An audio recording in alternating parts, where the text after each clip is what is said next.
Welcome to the From Concealment Podcast, the show for firearm enthusiasts who like to shoot, train, carry, and compete. Get ready for some shooting and sight, firearm and accessory reviews, and of course, insight on concealed carry. And now, broadcasting from behind enemy lines in the From Concealment studio, it's Pete Mitchell and Dan Sams.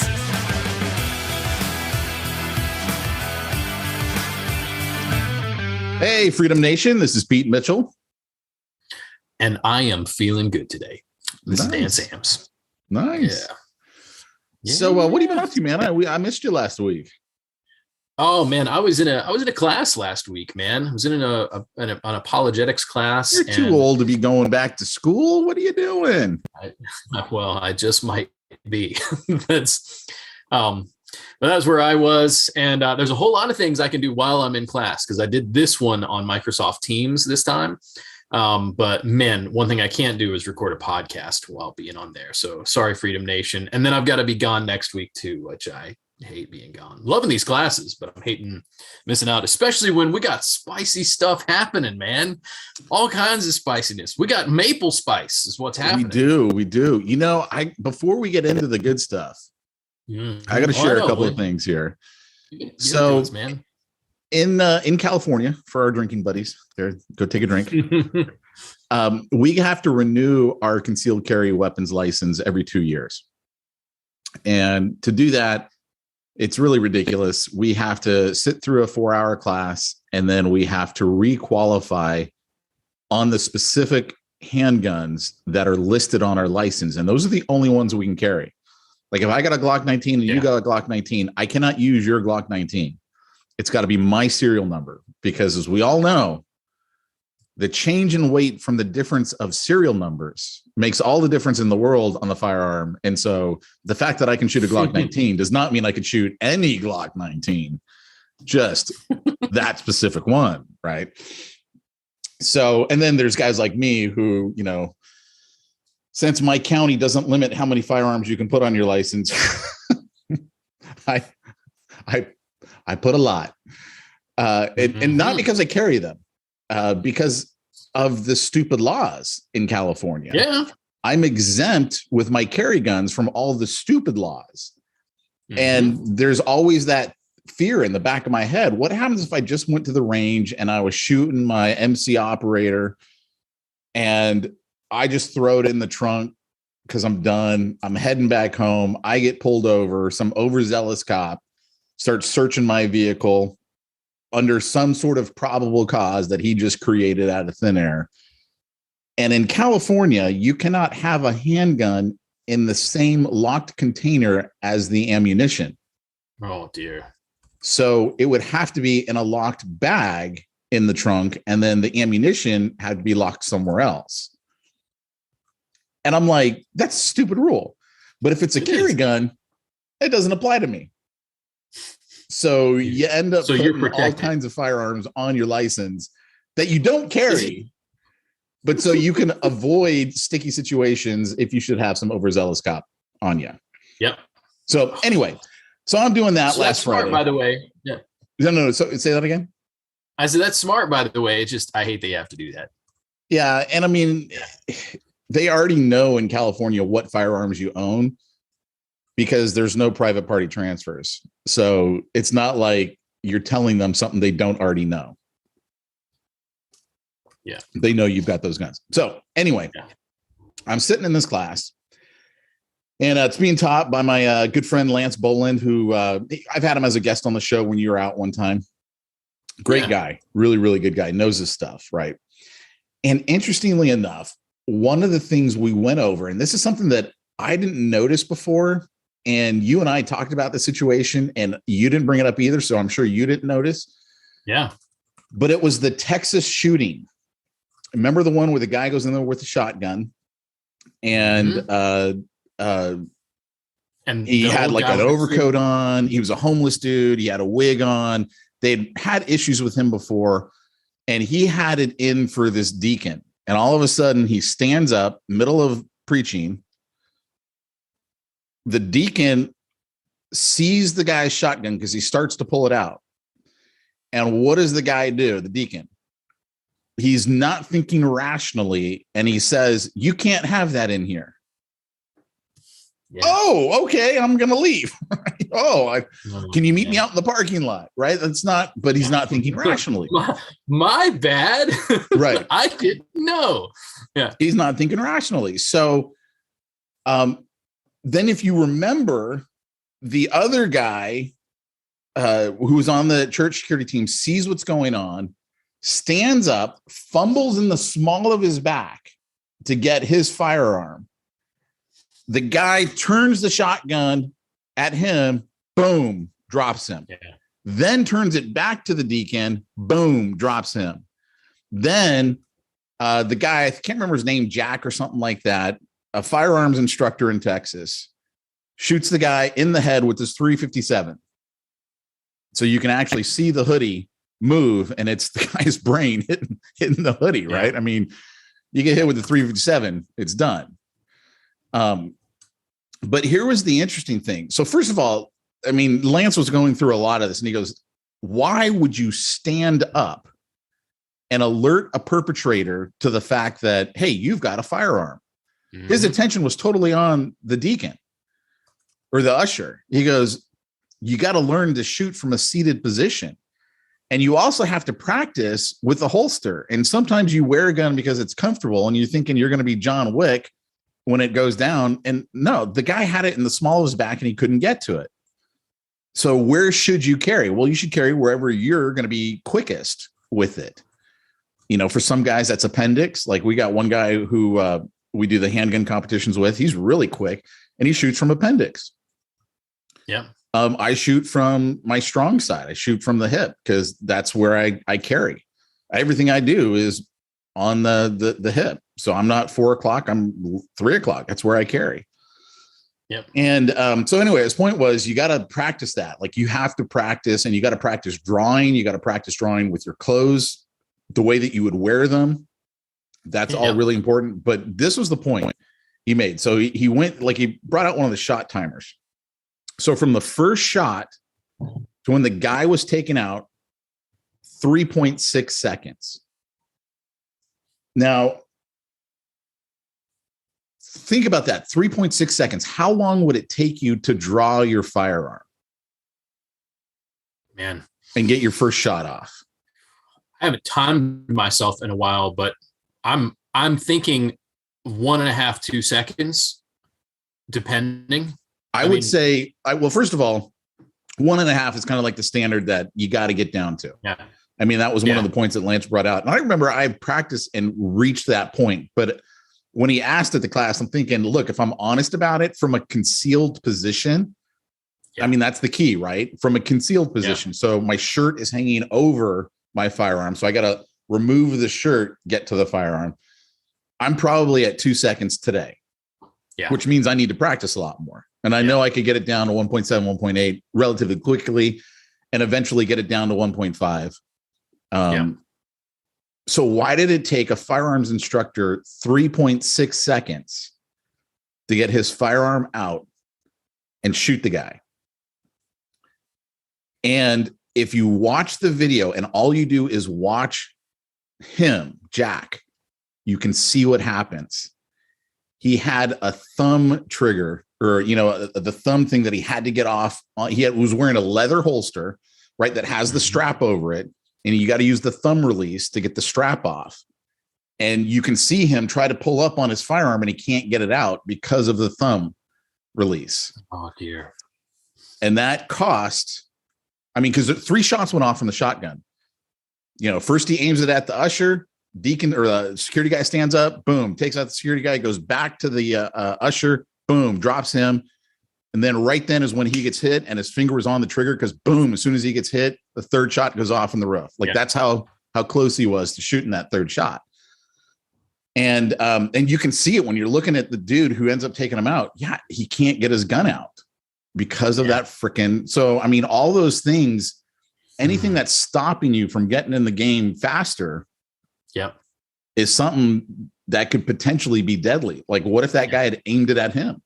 He could have been taken out. Now, here's the other thing. Think about all the witnesses, the fact that it's all on video. It took 9 months for Texas to decide they weren't going to indict the guy who ended up shooting the bad guy. That was Texas. Yeah. When we had all the evidence that this was totally a defensive shooting. Yeah, that tells you. Imagine what it would be here in California. I mean, in California, guaranteed you're going to jail. Or at least you're going to get arrested. On their principles of just hating that you had a gun, right. they'll find. How dare you shoot somebody? I don't care if it was self-defense. How dare you do it? Yeah, dude, that kind of stuff. So this makes me think of how I'm going to be respectful, because like the fact is, like, that dude, I mean, he saved lives. He did a great job. Huge respect to Jack for taking out that threat. But let's also be really honest that a lot of these guys from that era, shall we say, don't think in terms of kydex and fast drawing. A lot of them are very anti-striker fire. They're 1911 or nothing, right? And they'll have all the stories of when the Glocks first came out and guys were shooting themselves because they didn't have a safety on it, right? And I'm like, well, they were not training properly on a Glock, and so yeah, that happened. That was bad, but it's not the Glock's fault. And so you have a lot of those conversations, and there's the same kind of guys that are still carrying leather holsters. And no disrespect to a leather holster, but I mean, I have a gun that I have a kydex holster for and a leather holster, and I will tell you, I am way faster pulling out of that kydex holster. And so some of that is, I think there is a generational thing there that may not change, right? However, I think that as we see more of these kinds of things happen, and the movement now, like the mentality now for guys like you and I, we're thinking through, how fast can I draw from concealment? How fast can I do this? That generation wasn't thinking that as much. They were thinking more like police officers, right? Where it's like, you think of carrying 3 o'clock, open carry, and like the mentality is just different. So I don't want to be disrespectful of that. I also just want to acknowledge what we're doing is something different. And so first of all, you probably ought to carry something that's striker fire so that you don't have to worry about knocking the safety on. By the way, I had a gun where your thumb would turn the safety on inadvertently when you drew it. And so like, I've had times where I'm like, I know my safety is off. I'm pulling this thing to shoot. And of course this was practice, right? No urgent situation there. But then I'm like, I knew the safety was off, and yet my thumb is hitting it to knock it on because of where the safety is. Man, you probably want to carry striker fire, man. And then you probably want something kydex or like kydex so that it clicks in and you pull out. You don't have to move the cover from it. I know everybody wants to feel better. They have to have one more thing. Well, and you need to test the retention. You don't want it too tight, and you don't want it too loose. Yep. Like I had to put blue Loctite on my main kydex holster because it would get too loose, and I didn't want it too tight. But I was like, okay, this is where I want it. I need it to stay blue Loctite. Loctite and now it's locked in, and I'm set with it. I'm good. Yep. Well, and I'm just gonna, and that's another thing. Part of the training is part of practicing is you realize, okay, well, this is the retention I need, and I need it this much looser, this much tighter, and yeah. So if you don't already have one, man, probably most of the Freedom Nation is rocking kydex holsters anyway, I'm guessing, or something like kydex. So hopefully you don't already need to know this, but like for even like $20, you can get a halfway decent kydex holster. There's really not an excuse for not having one. Not that I recommend the $20 versions. Legacy makes a whole lot better ones, and you're going to be spending $135 or so on it. But yeah, man, you need a holster that's going to do what it's supposed to do. I mean, that just comes down to it. Yeah.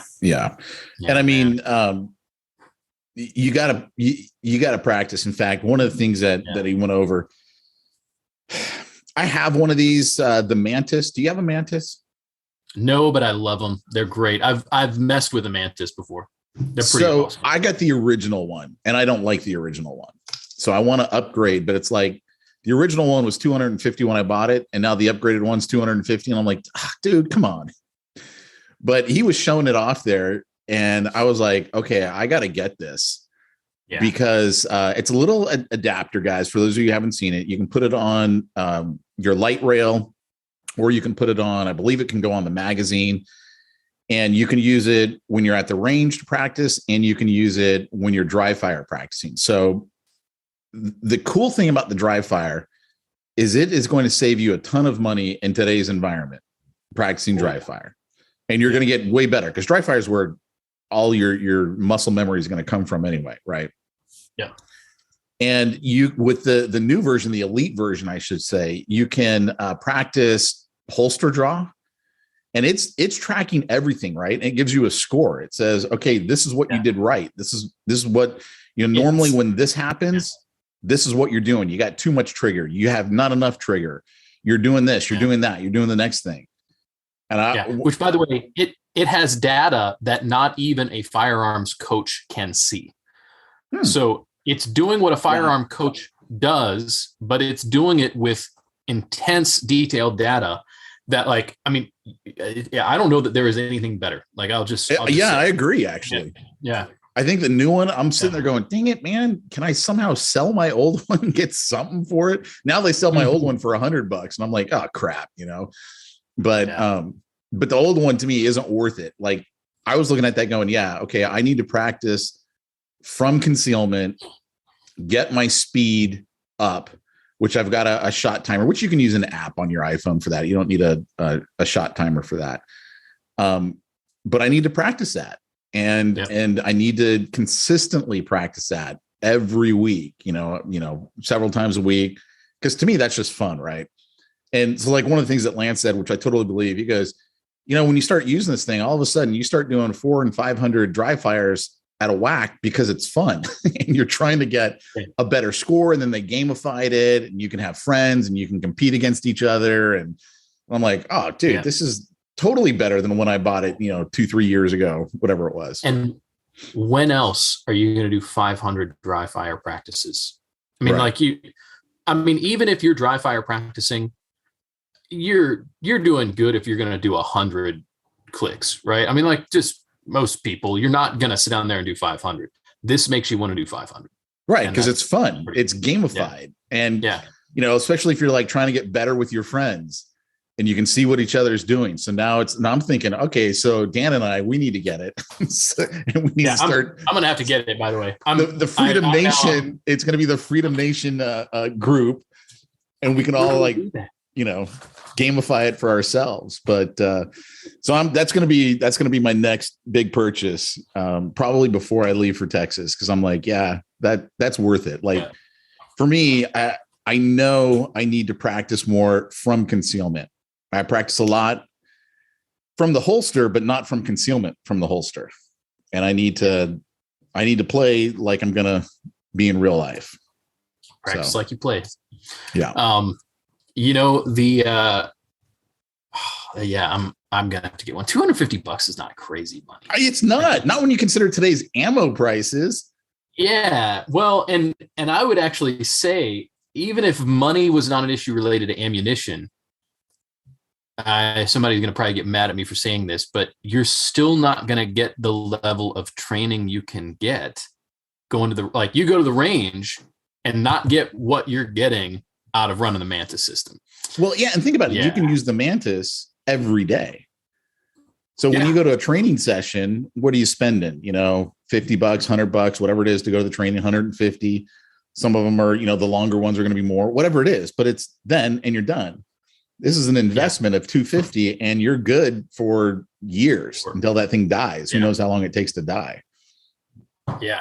Well, and now there's different versions of the Mantis system. Obviously, you mentioned there's the older and the newer, but the last I checked, they were making them that were doing the they would cycle the chamber for you, so you didn't have to. No, the Mantis doesn't cycle the chamber. Well, it's just an add-on piece. Oh, you're talking about the AR one. They got an AR version. Does the AR one does it, right? The AR, I remember watching the video on the AR one, and I was like, oh, that's nice. But I think it's a different bolt. Like, you take out the bolt and stick in their bolt. Yeah. There's a whole thing there. I'm butchering that. I got to actually go back and do the research on it. Well, I would, because what would be great is if you had that cycling for the pistol too. So well, you know what I was thinking is I got that dry fire magazine that automatically resets the trigger. And I'm like, can I put that in there? Yeah, I was like, I'll put the Mantis on the light rail, take the light off, use my holster that has the light, and if it'll fit in there, then I can use that just fine. If it doesn't, then I got to see if I can put the Mantis on the dry fire magazine, because you can put it on the magazine as well. That's one of the places you can put it. Yeah, it's kind of awesome. It'll hook on just about, and then once you've got it, I mean, it's effectively hooking onto a Picatinny or a Weaver. Yeah. So, I mean, you could put that on your AR. You don't have to have the AR system. You could still get some practice out of that. Well, they tell you all the ones, like, if you go to the Mantis website, it'll tell you what each one can do. And I know it's like the Elite 10. It's the 251 that does it all. And you can even put it on some bows for those who are into archery and things like that. And with ammo prices being what they are, I mean, there are a lot of people who are like, right, I'm getting into archery, because they want to do that, but they don't want to be spending, as much money as you have to right now on ammo. But so, I mean, go to the website, you'll see them all. I want the one, which is the Elite, which will do it from the holster. Cause I'm like, okay, that's what I need to practice, because in a life or death situation, that's what's going to happen. Right. Adrenaline's pumping. I'm from concealment. I got to get it out of concealment and get my shot off as quickly as possible. So, man, I'm looking at this right now. The $250 system is, I think it's worth it. Totally worth it. Of course it's worth it. The original wasn't. I will tell everyone that. I did not like the original. You don't think it was worth it for the original? I didn't, man. I hated it. I was like, oh. What? Just because it wasn't. I don't think they had the tech ready yet. I loved where they were going with it. The tech wasn't ready. The app wasn't that great. It didn't do all the stuff that it does now. You didn't gamify it, didn't do any of that. So, I mean, I should probably go back and recharge it and use it and see, maybe I can't do from the holster with it, but I can still, like, it's still going to tell me how I'm doing on my trigger pull, your grip, all that stuff. Like, I mean, it's really good, and it's still gamified. Still now. Doing a lot. Yeah. Yeah. I want the 250 one though, because I don't blame you. Yeah. I'm on it too now. I'm looking at this and be like, just looks like too much fun. So it really does, right? Yeah, man. So hey, by the way, Mantis is not telling us or paying us anything to do this. But why not, Mantis? If you wanted to, we will talk about it a whole lot more. You send one to Pete and one to me. You know what? Hey, I'll make an offer right now. If Mantis wants to send us it's the X10 Elite, send one to Pete, one to me. We will do a whole series on the thing. We'll train with it. We'll compete against each other. Pete will probably kick my butt because I'm not as good with pistol as I think he probably is. But man, we would do that. We would feature Mantis. You never Mantis. know how good you'll get with the Mantis. That's the thing. Oh, right? Yeah. Watch me get awesome. But yeah, seriously, Mantis, you guys send it out to us. We'll make it happen. You can contact us through how do they contact us, Pete? I don't know. Do we even have a website? I have no idea. We used to have a website. Do we have a website? You don't need a website when you have. We keep getting blocked from Facebook and everyone else from our live streams. I don't know what we got left. Hey, you can reach out to us on Facebook. We still got the page. They can send us a message. Reach out to us on Facebook, Mantis. I got to send them a copy of this. Show the love. I got to send them a copy of this podcast. Yeah, Grease the wheels. So anyway, man, you want to talk about the what's going on with our trucker allies? Yeah, man. So just because actually Pete messaged me this week, and we've both been following all that's happening with the Ottawa truckers. We've talked about it on the show. We've been sharing it in the beautiful Telegram chat, which is still fire. If you're not in there, man, you need to be in that. But Pete messaged me and pointed out something that was going on shady with how the cops were treating the truckers. And he, in not so many words, said something effective like, our government hasn't tried this yet because we still have guns. Yes. Remember, they just banned assault weapons in Canada, like what, a couple of years ago? A year ago? Wasn't that long ago. Yeah. Well, they've always had strict gun laws. I shouldn't say always, but for a long time, they've had stricter gun laws. And now look at them. There's not much they can do. But like, I'd say right now, no, I shouldn't say that. Let's just say that like, if the people had freedom sticks, this would all be going a whole lot different. Yeah. Yeah. Have you ever heard of the fatal funnel? I mean, there's a whole strategic, systematic, tactical way of handling things that could be done, and they're not, and they're still there peacefully anyway. They wouldn't want to be doing that yet, but it's getting dicey, y'all. It's getting really dicey. And so 2 things we want to acknowledge. I think what the truckers ought to do is go, okay, fine. Then we're all on strike and literally just shut down the nation's infrastructure. Without truckers, you're done. Yeah. You're totally done. You cannot get point A to point B without the truckers. Yeah. Truckers are pretty critical to the infrastructure of any Western country, and even non-Western countries. They're critical. People don't realize we still have people that have a mentality that like, well, when I need food, I go to the grocery store and buy food. But grocery stores tend to only have about 3 days of stock there. So like, think about 3 days of stock. So, and we know that in an emergency, there's panic buying. So really, you're talking about 1 day of stock in a panic buy. Truckers are what gets that stuff there. They're the reason why you get food, unless you're living a sustainable existence and you're growing your own food and harvesting your own cattle and all that kind of stuff. So we need them. Canada needs them. And man, Justin Trudeau is treating them like crap. So if nobody's watching, check out News Rebel, some of these other things, or just follow Ottawa Trucker Convoy or Ottawa Convoy or Canada Trucker Convoy on Instagram. And I'm surprised that Instagram hasn't blocked the feed for that, honestly. You know what's funny is I was watching one of them on Instagram and it said, this comment's been blocked for being fake news or something like that. It was a comment that someone wrote. Do you want to see it? Reveal. So I clicked the reveal. Of course. And the dude called them Nazis. And so I'm like, yes, they are Nazis. But you're calling that fake news? I'm like, that's what they are. Like you literally are trying to just stop everyone from having a thought that isn't in line with what you want. I mean, that's what this is coming down to. You better think what we want you to think. And that's it. Nothing else. So it's interesting because if you don't know, the Trudeau declared his Emergencies Act, which in Canada, and I'll be honest, I'm not as familiar with Canadian law, partially because it sucks. And so it's not worth learning that much about. But right now, the world is watching, and what's happening right there in Ottawa. I don't know if you know, like New Zealand, Australia, Germany, here in the US, we've all got our own form of the trucker convoy that's in place, but all eyes are on Ottawa right now. But what's interesting is the Canada has this act that they can essentially allow the prime minister to declare emergency powers, usually in a wartime scenario. Like it would be like the equivalent of like 9/11, where it's like, okay, Emergencies Act, and because we got to handle war right now in the next hour, right?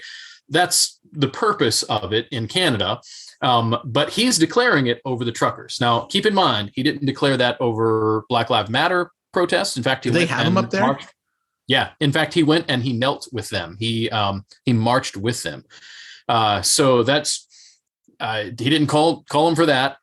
He's calling for truckers. And by the way, the false information related to what's going on, people are like, well, they're blocking off everything and emergency services can't get places. Not true. There's a lane free. I actually listened to Carpe Fide podcast, was interviewing a pastor who's been working with the truckers. I do recommend Carpe Fide. And they're like, man, emergency services can get through. People can get to and from their homes. Now, since this Emergencies Act, the police have blocked off. And there's actually local people in Ottawa saying, like, we never had problems getting places with just the truckers here.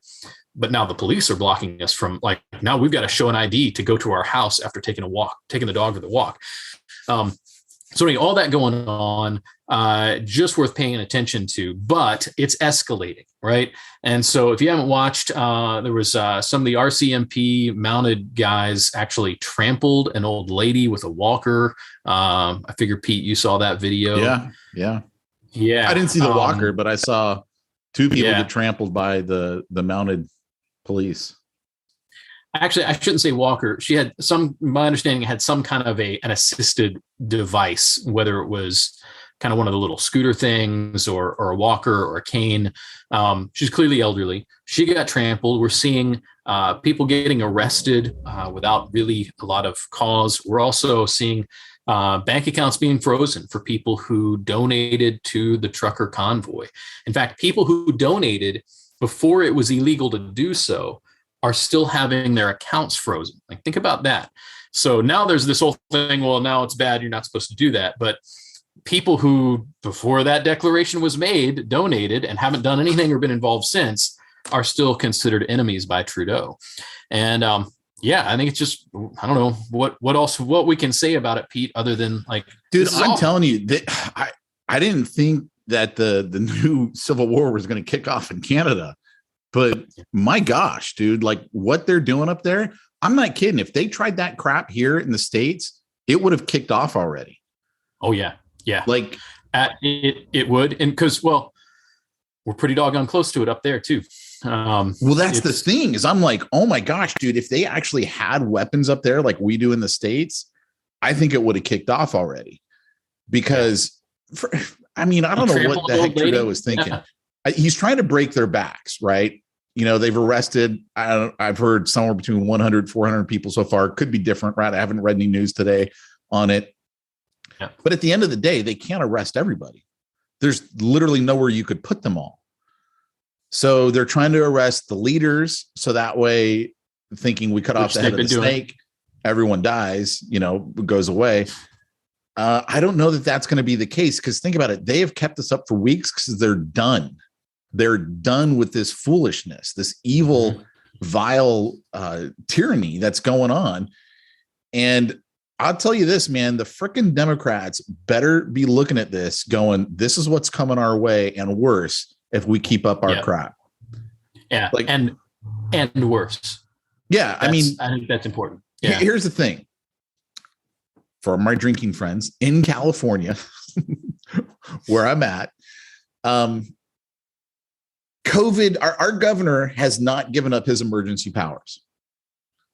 So he's had them for like 2 years, do pretty much whatever he wants. Our mask mandate for the state of California went away on the 15th of February. The numbers aren't any different in the hospital. But I think he realizes people are done. Like in Orange County, the county I live in, almost every store doesn't require me to wear a mask, even when we had the mandate. I think the employees were done asking people to put on a mask. So I just go in there without a mask. There'd be a few of us, and that's when you look at them and you'd be like, ride with me, right? You're like, you're my kind of people right there.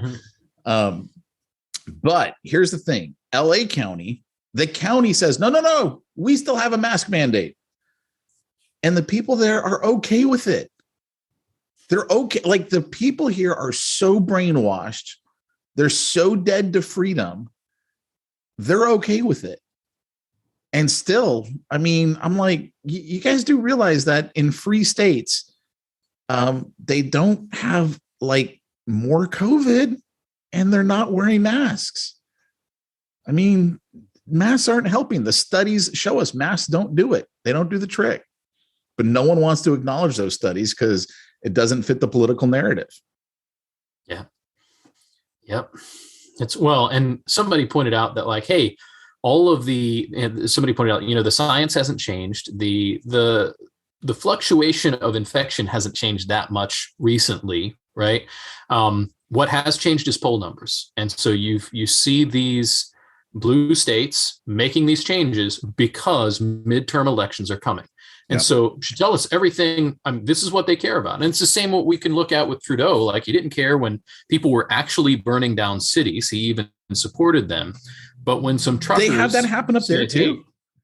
That's what I understand. Like I've been following News Rebel and a few others where I don't think it was as bad up there, but there was, I mean, he was supporting and actively commenting and, you know, approving of Black Lives Matter. I don't know how much of it was happening there to the degree it was here, but he was affirming it. But as soon as some truckers show up, he's seizing their bank accounts and he's sending jackbooted soldiers to stomp them.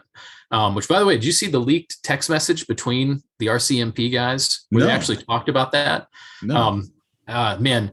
So there were essentially a group of them they were talking about, hey, so excited to be getting the extra overtime, and then we're talking about making sure the rotation was working, so everybody was getting the overtime for doing this.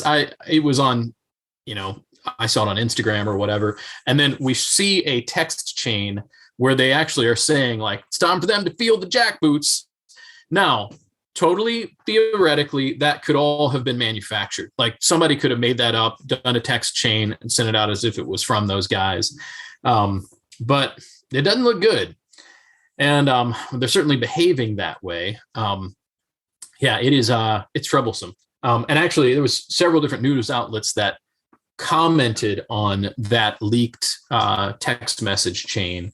So it seemed to be verified as much as it can be. But yeah, man, that stuff, this is concerning. Yeah, I don't know if you all saw also, I mean, I know, Pete, you and I talked about it before the show, but now a lot of the guys in riot gear, a lot of the RCMP guys are not wearing their name badges. Now, is that normal? I don't know if that's normal or not. I don't know, but still sucks. You know, like, I mean, one of the things I'm supposed to be able to do is redress my grievances. So if I at least in the States, right? Yeah, Canada. But you're supposed to be able to do that in Canada. Like, and actually, here's the thing I would say: in the order of things as God has designed it, you're supposed to be able to do that. You're supposed to be able to make a case for yourself. You're supposed to be able to stand up for yourself. You're supposed to be able to face your accuser. And so some dude who can beat the crap out of you wearing a mask and no name tag, but is supposed to represent the state, it's not okay. Like, you should be able to say, like, hey, man, that guy broke the law and he's a cop, but he broke the law when he did this. You're supposed to be able to do that.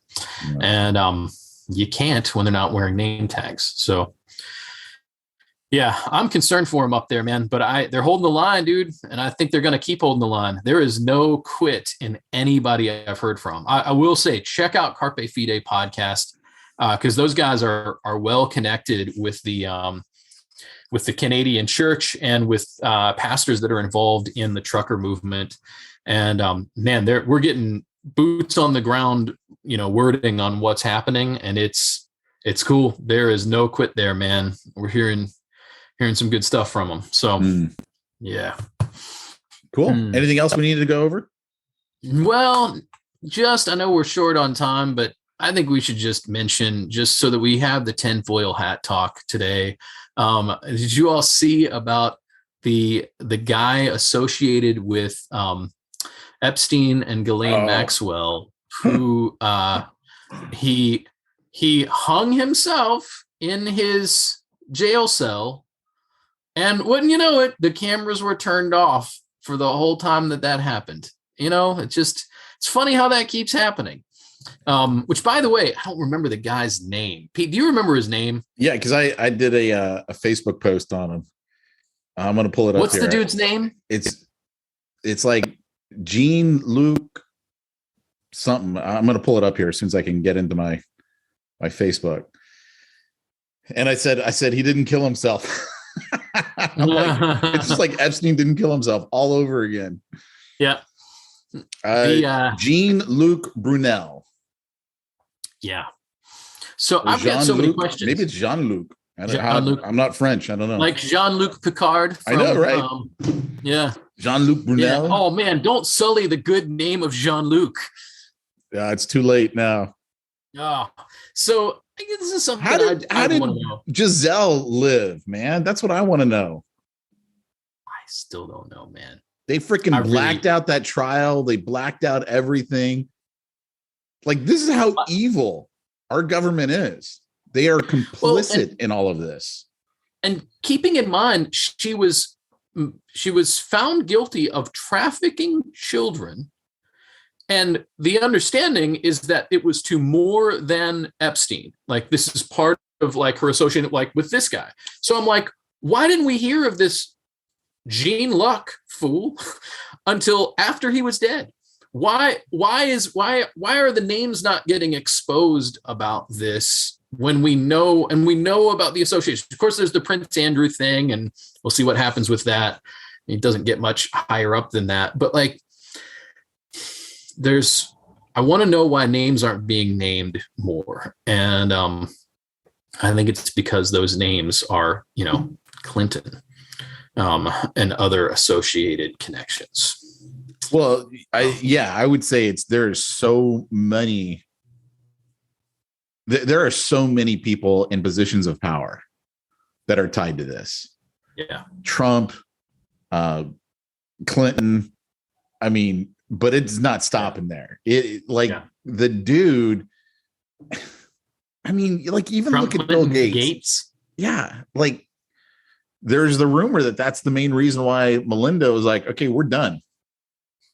So I think that goes beyond rumor. It's like her associates listed that in a press release or in a did they report really? To the press. So like, that's not something we just heard. Like, I mean, theoretically, it wasn't her coming out herself making a statement, but her like kind of her entourage, members of the entourage made that statement. Yeah. And it was worded in such a way as it was very clearly designed to have been coming from her, but not directly tied to her. And although, yeah, it's tied to her. Yeah, that one, it's interesting because I don't trust Trump in the whole thing at all. Like, I think he probably did bad things. We don't know, but like, his association is super shady. When we know he slept around on his pregnant wife with the porn star. Yeah. I mean, yeah, it's like the dude does not care. He's going to do whatever he wants to do. Not a wholesome person. Well, I know the argument that people bring up is that, well, after Epstein got convicted the first time, then Trump's quit hanging out with him. And I'm like, okay, I still, that doesn't for me make it, kosher, right? That he didn't know what was going on. I just don't see Trump not knowing what's going on. I'm still super suspicious, just being honest. Bill Gates, though, did not even start hanging out with Epstein until after Epstein was convicted of raping children. Just think about that. That's just bad stuff all around, man. So, yep, makes me mad. We need a Connie the Conspiracy Corn episode on that. If you guys have ever watched Connie the Conspiracy Corn, we haven't done any Connie the Conspiracy Corn in a while, but important to know, Connie the Conspiracy Corn is not Connie the Conspiracy Theory Corn. She's the conspiracy corn. She only reports on things that are exposed, known conspiracies that happen. Pete, have you ever watched Connie needs her own YouTube channel, and I guarantee you that can be one of the most popular channels out there. You'd be making money hand over fist. Dude, it's so much fun. But not every time is it funny. I've done a couple of them that I didn't post because I'm like, that one just wasn't funny. It's got to be just right. But yeah, the best is that my kids like Connie the Conspiracy Corn fits like the Warner Brothers effect, where the adults can laugh and the children can laugh and everybody learns to not trust the state. Yeah. It's a beautiful thing. So anyway, I don't know. Anything else we need to talk about, Pete, before we head out of here? No, but all I will say is Hope Lite Armor. I never really knew who those guys were until I started following them on Instagram. And I'm awesome. Like, I love these guys. Love these guys. This is why we don't sell to the state. I'm like, as a marketer, I'm sitting there looking at that going, okay, maybe it's because you couldn't get a deal with the state, but that's what I love about this. Let's just own it. Oh, we don't sell to the state because the state's evil. So I listened to an interview with the Hoplite Armor guy. Is it I'm sorry, Hoplite Armor? I was thinking, whatever. It might be Hoplite. I don't know. Honestly, I don't even remember. And my understanding is he used to, either he worked for another company. He reminded me of the the Q firearms guy. We're like, he's done stuff before where he was designing weapons for like whatever other company, and is now kind of like doing his own thing, and it's kind of a rebel thing. So I got the idea the same thing was true of the Hoplite guy.